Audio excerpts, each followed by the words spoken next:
கேரளாவில் ஏற்பட்ட பேரழிவுக்கு தமிழ்நாடுதான் காரணம் என்று சுப்ரீம் கோர்ட்டில் கேரள அரசு அளித்துள்ள புகார் தமிழக மக்களை அதிர்ச்சியில் தள்ளியிருக்கிறது.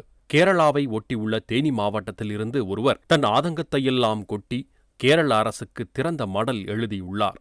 அதில் அவர் சொல்கிறார், அத்தனை அழிவை எதிர்கொண்ட பின்னரும் உங்களுக்கு அந்த சின்னஞ்சிறு முல்லைப் பெரியாறுதான் உறுத்துகிறது என்றால் உங்கள் மீது இரக்கம் கொண்டதே தவறுதானோ என்று நினைக்கத் தோன்றுகிறது.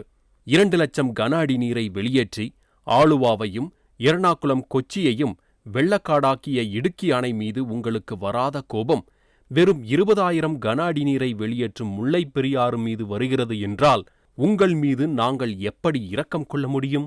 பம்பை ஆற்றையும் அச்சங்கோவில் ஆற்றையும் இணைத்து அதை தமிழ்நாட்டின் வைப்பாரோடு இணைப்போம் என்று நாங்கள் 1 நூற்றாண்டாக கத்திக் கொண்டிருக்கிறோம். அது உங்கள் செவிகளில் ஏறியிருந்தால் பம்பை இன்று வெள்ளக்காடாக மாறியிருக்கா?